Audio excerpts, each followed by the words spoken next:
After? I did not. And the question ultimately is that, during the course of this trial, evidence will be presented. Mm-hmm. Witnesses will testify. There may be exhibits.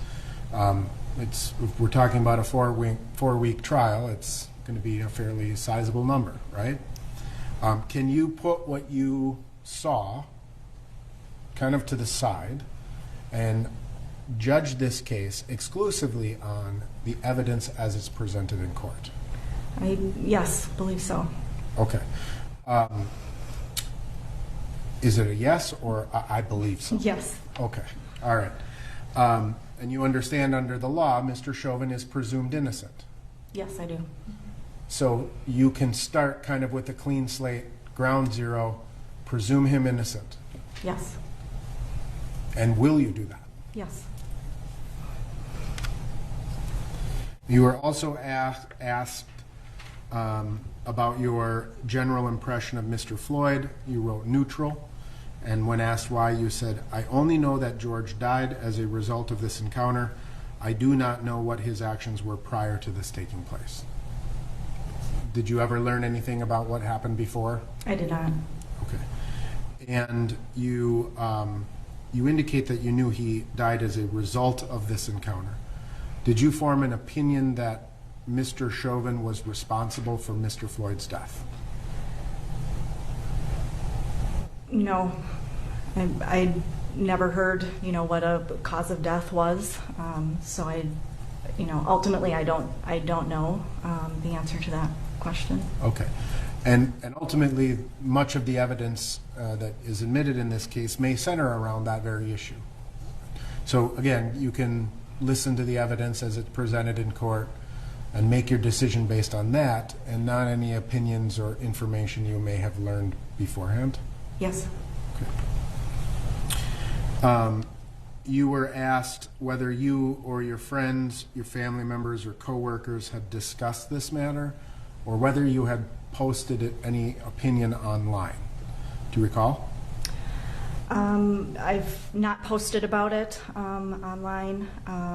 The only conversations I had with coworkers were really just checking in with how people were feeling, mainly after the riots were happening downtown, just checking in on people, making sure everyone was doing well.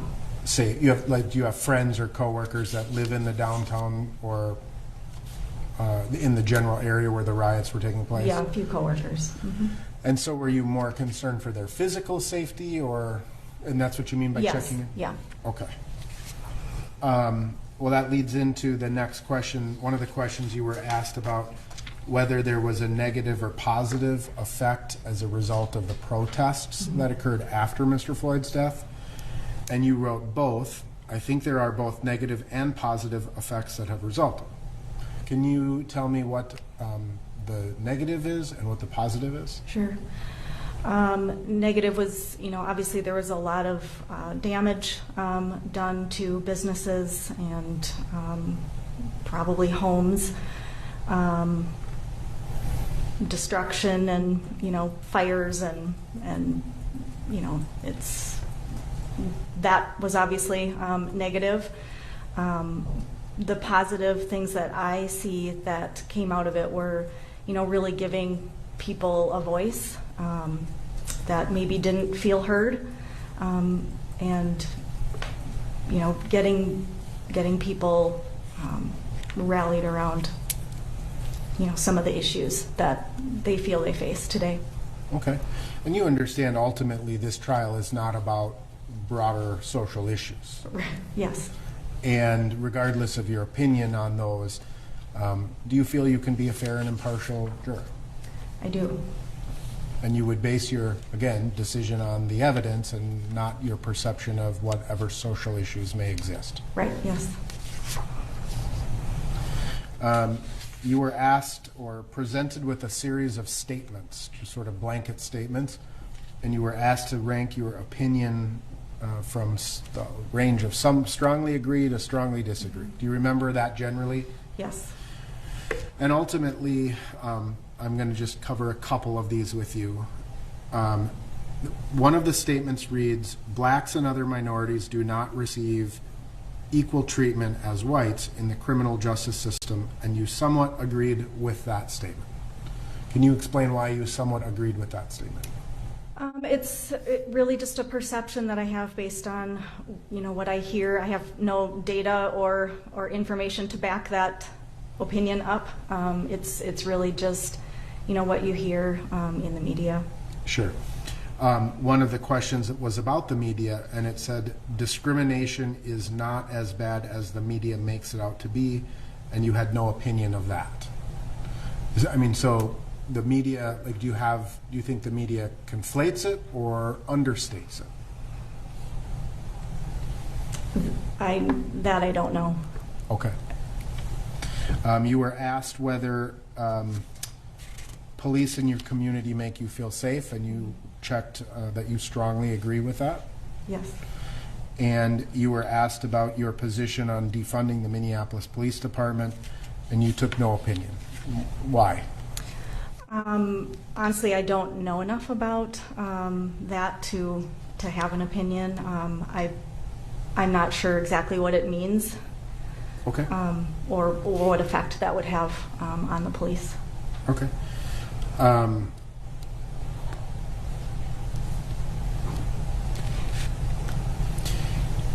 You were asked or provided with the statement, because law enforcement officers have such dangerous jobs, it is not right to second guess decisions they make while on duty, and you somewhat disagreed with that.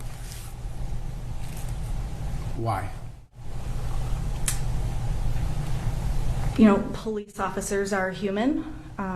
They're not robots that are programmed to all behave in the exact same way.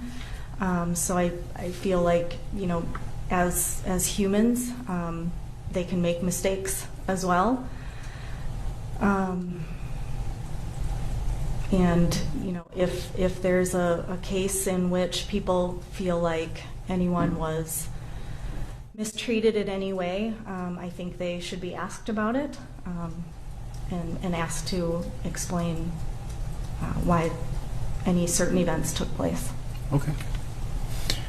You were asked a couple of questions about both Black Lives Matter and Blue Lives Matter.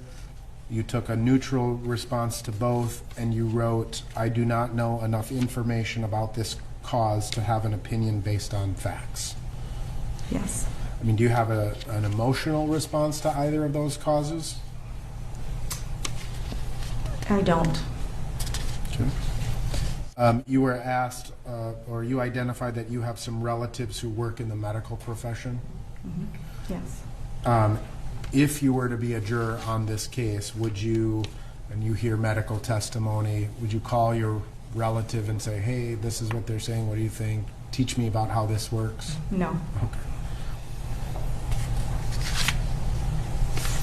You were asked a series of questions about your opinions regarding the justice system, and one of the questions reads, do you believe our criminal justice system works? Why or why not?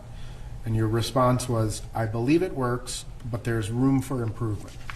Where do you see there's room for improvement?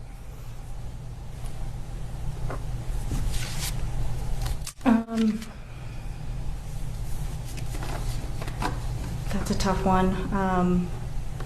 I know it may not be your area of expertise, but definitely not. It's more of a general statement, and I find the perfect process is really hard to come by. So I believe there's room for improvement in everything we do. Again, humans are involved in the justice system, so there's always room for improvement when humans are involved. Fair enough. Lastly, we're asked if you wanted to serve as a juror in this case. Again, you checked the not sure box, and you wrote very high profile, potential to be targeted in a negative way, and the potential length of the trial would be difficult due to the job and family. I think we've alleviated the job and family issues. Yes.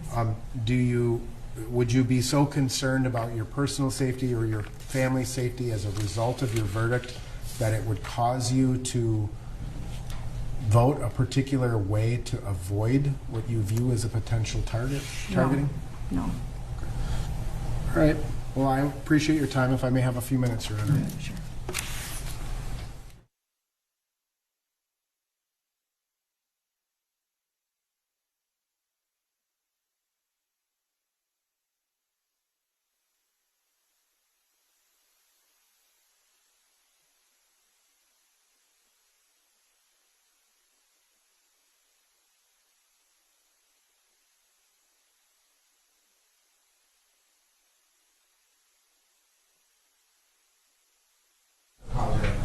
It's just a shame.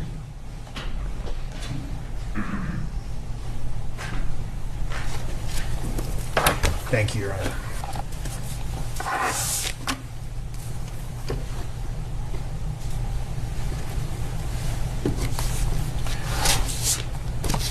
So, juror number 85, you listed that you previously lived 18 years in an unnamed river town.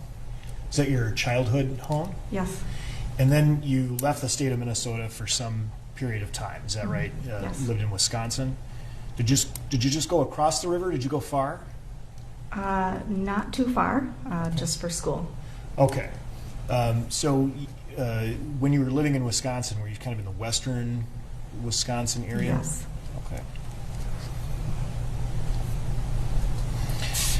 Reading your job description, I don't want you to give away, where you work specifically, but help me understand what exactly do you do as a organizational management consultant? What does that mean? So, generally, I help organizations transition through change, and that change could be any number of things. It could be organizational change. It could be large transformations. They could be, digital or technology type of changes. So I focus more on the people side of getting people to, change behaviors, ways of working. There could be a lot of things involved in that. There could be org design work. There could be, shifts in where people work, how they work. So it's really helping organizations, typically the leadership teams of those organizations, just navigate through times of change. So give me an idea of the size of your clients, not how many you have, but like the organizations themselves. That varies pretty greatly. I work with some local companies and all the way up to global companies. Okay. And the types of change that you're helping them navigate, that could include technology changes, implementing different things to make them more efficient? Is that? Yep. Mm-hmm. Okay. And personnel changes as well? Yes.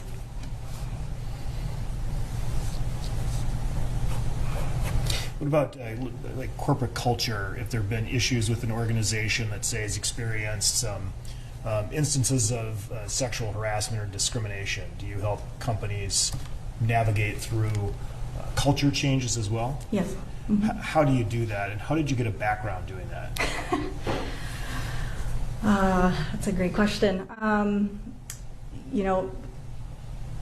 Starting with background, it was kind of an evolution. You start, or my career path anyway, started more in the probably technology side. You kind of get good at that and get good at,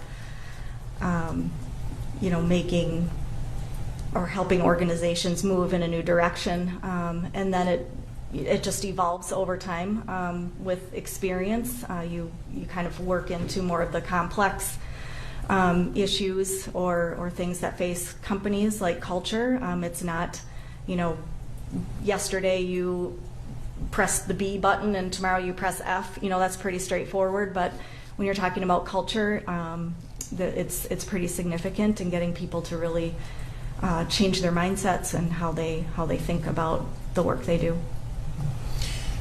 And can you just describe a particular challenging culture change climate that you've helped a company navigate? I worked with a company who was not performing, was underperforming pretty significantly to the point where they were looking at closing, which would have affected thousands of employees. And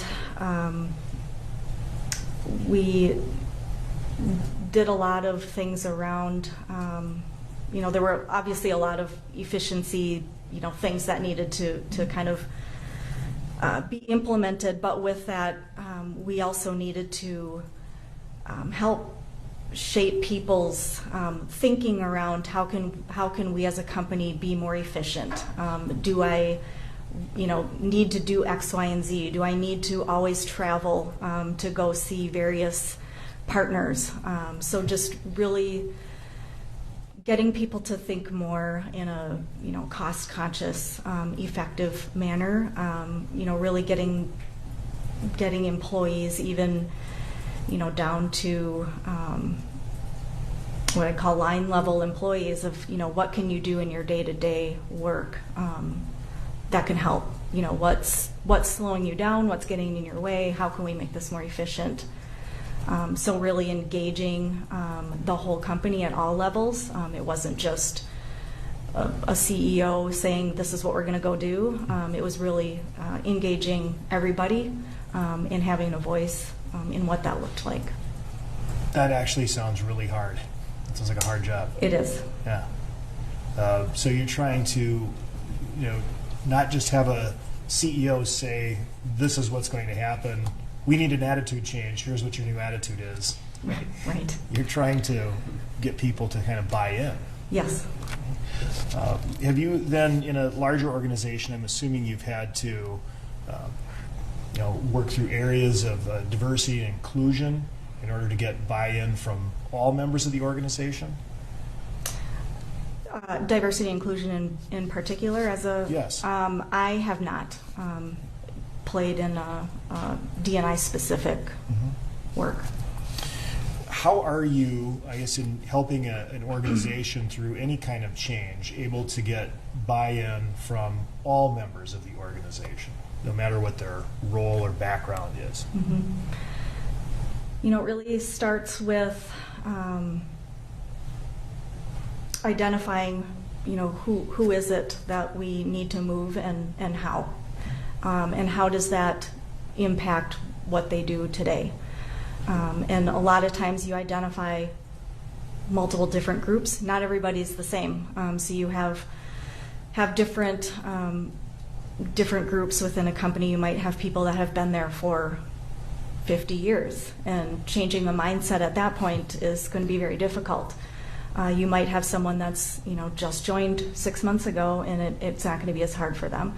So making sure that you understand kind of, I guess, the demographics of the company and the employees we're working with, and then tailoring the approach you take to each of those groups, also involving them as much as possible in what does the future look like, and again giving people a voice to be part of it, and if they're able to be part of something like that and feel like they're heard, and are able to, it gives them a sense of ownership in it, and also in seeing it be successful. Thank you. I'm going to shift topics a little bit here and ask you if you've ever known anyone, had a close friend or loved one or family member who struggled with drug addiction or alcohol addiction. I don't. Yeah. Do you have an opinion, if you were to hear about a person who, say, struggled with drug or alcohol addiction, would you have an opinion about that person? That maybe, say, for example, some people might say if you are taking illegal drugs and something happens to you, you have yourself to blame. What do you think of that statement? I disagree with that statement, and I'm not an expert, but I believe there are addiction is addiction, and I don't think a lot of people necessarily choose to. No one would choose to have addiction, I would assume, as part of their life. So no, I wouldn't make a judgment on that. Okay. You also indicated that you have a pretty strong faith in the police in your community. Yes. You agree? Yet you acknowledge that there are, the media has indicated that instances of discrimination, and that maybe in some instances police do not treat people of color the same, or blacks or people of color the same as whites. Mm-hmm. You agree with that? Yes. And I'm just interested in what you would base it on. Have you had conversations with, say, friends or coworkers who've shared their own experiences with you? Again, it's mostly what I hear in the media. I don't have a personal experience with a situation like that. So it's mostly what I'm hearing in the news. You were accidentally locked out of a store without having something without paying for it, or had that experience? Have I ever? Yeah. Yes, but I think I probably set off the alarm system maybe, or gotten too close to the door. But otherwise, no. Inadvertent, shocking, right? Yes. And how would you expect to be treated by the police if you made it all the way to your car with something you hadn't paid for in your community?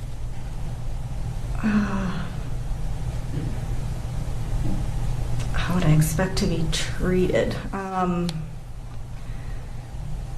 I guess respectfully, and probably questioned. Did I mean to exit the store with this, or why do I have this and I didn't pay for it?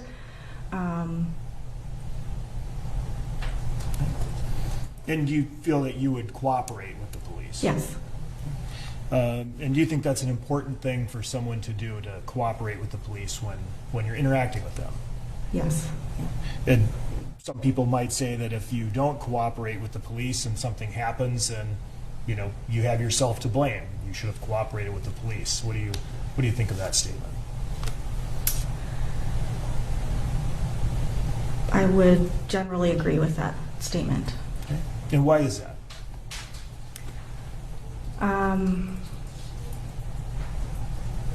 I guess I've probably been taught or learned along the way that you respect police and you do what they ask. I, again, don't have any personal experience with that, but so anyone that chose not to do something a police officer asked, and then experienced any repercussions from that, it's the same if I was speeding and I decided not to pull over. If there's a police behind me with his lights on and I decide not to pull over, that's on me. Mm-hmm.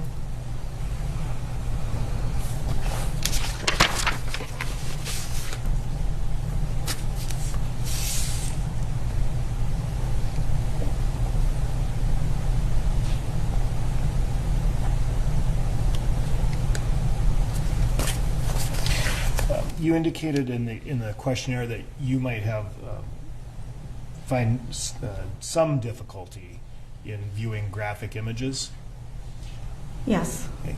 Can you maybe tell us about that? Is there any particular reason for it, or is it just in general? No, just in general. It's not something I would seek out to watch. If you were called to serve as a juror in this matter, you would be viewing some images that you may find disturbing.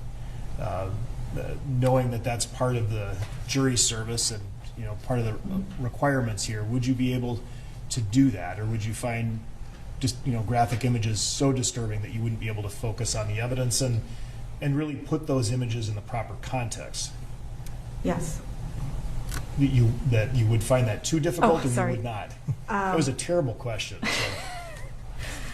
I'm not sure what the question was anymore. Yes, I would be able to, to watch what was being presented. Okay. All right. Thank you. If I may have a moment, Your Honor.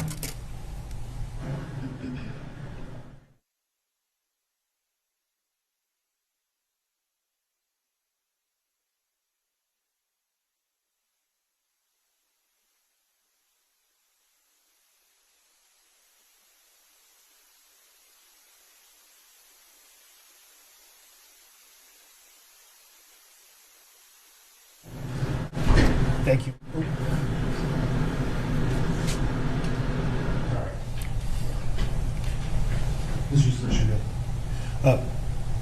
Thank you very much, Your Honor. We pass for cause. You will be on this jury. I think what I'm going to do is let you go for the day with instructions not to pay attention to any news, at least tonight. Try and avoid the news generally. We've been telling people don't read any articles or pay attention to anything about this case. But I think, given the exposure and the saturation, try and avoid the news generally as much as you can. The deputy will take some paperwork from you. We'll have you report March 29th at 9 a.m. If we contact you, make sure you answer the phone in case there's any change in schedule, but otherwise we'll see you on March 29th. Any questions? No. In fact, we will contact you before then because there might be instructions regarding parking or just generally if there's a time frame difference. Okay. But just to remind you if nothing else. Great. Okay, thank you. Thank you.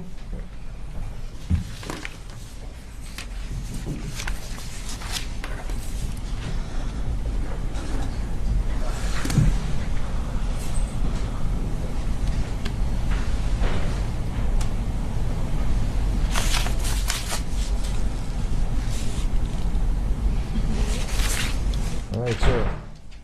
We're back at juror number 9. Is that correct? I think that's what I have. So we're back where we started this morning, but it's better than being behind.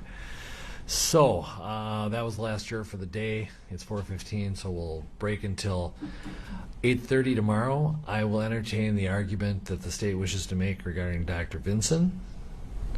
The state requested briefing instead of argument on the May 6, 2019 defense Spriegel, so we'll hold that off till Friday. I anticipate just entering rulings. At that time, I still have under advisement the motions for change of venue and continuance. Those I think we will have an answer for you on Friday.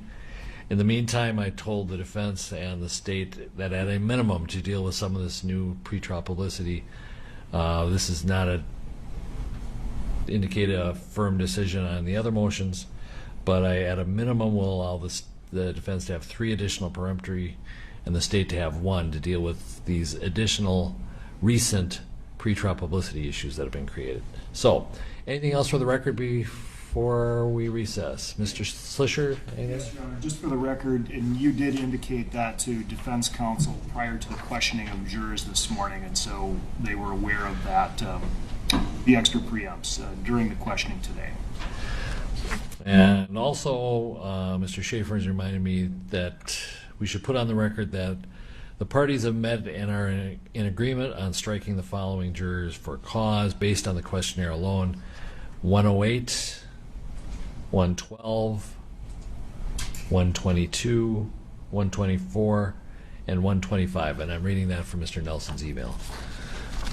I haven't pulled it up yet, but I trust the court. And I read his email yesterday, and that was our accurate rendition of our discussion. All right, great. Is there anything else, Mr. Nelson, that you wish to make of the record? Not for the record, Your Honor. But Okay. I think we'll have a chambers conference on some administrative and other matters. So with that, we stand in recess until 8:30 tomorrow morning. Thank you.